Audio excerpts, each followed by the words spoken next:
long, thin neck of pebbles, cast up by rages of the sea, and unparalleled in its kind in Europe. The pedestrian was what he looked like, a young man from London and the cities of the continent. Nobody could see at present that his urbanism sat upon him only as a garment.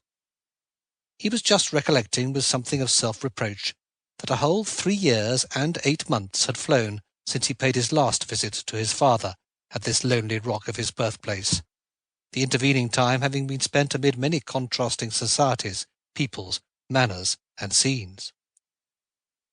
What had seemed usual in the Isle when he lived there always looked quaint and odd after his later impressions.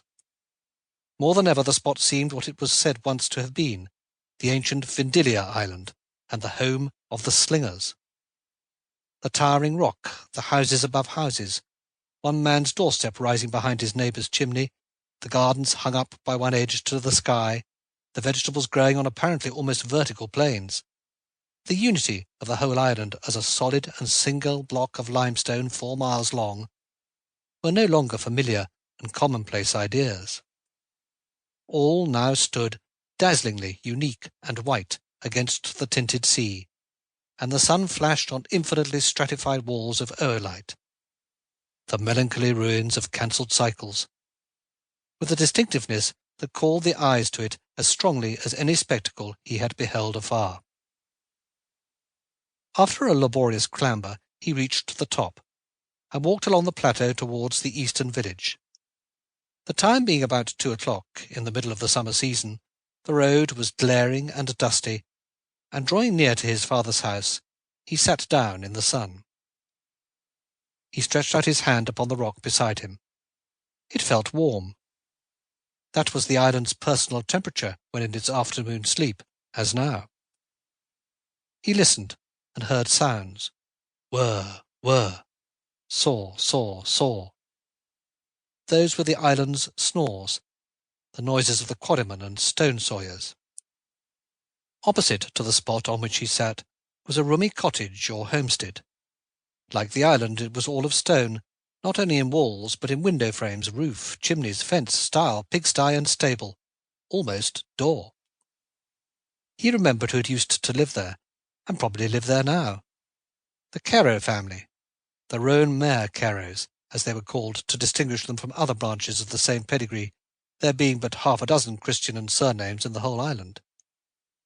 He crossed the road and looked in at the open doorway. Yes, there they were still. Mrs. Carew, who had seen him from the window, met him in the entry, and an old-fashioned greeting took place between them. A moment after, a door leading from the back rooms was thrown open, and a young girl about 17 or 18 came bounding in. "Why, 'tis dear Jose!" she burst out joyfully, and running up to the young man, she kissed him.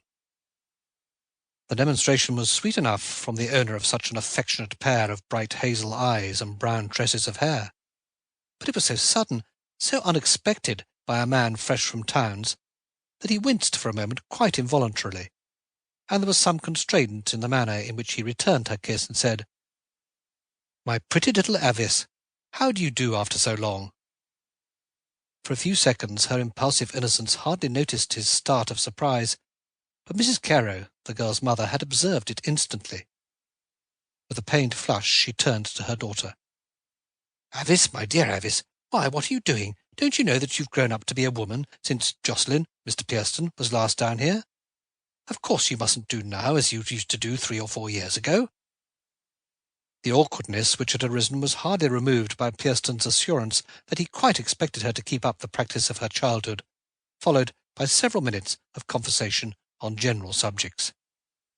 He was vexed from his soul that his unaware movement should so have betrayed him.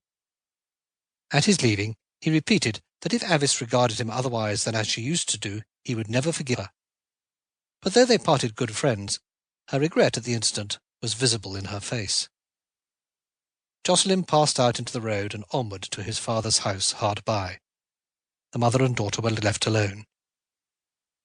"I was quite amazed at him, my child," exclaimed the elder. "A young man from London and foreign cities, used now to the strictest company manners, and ladies who almost think it vulgar to smile broad. How could you do it, Avis?" I didn't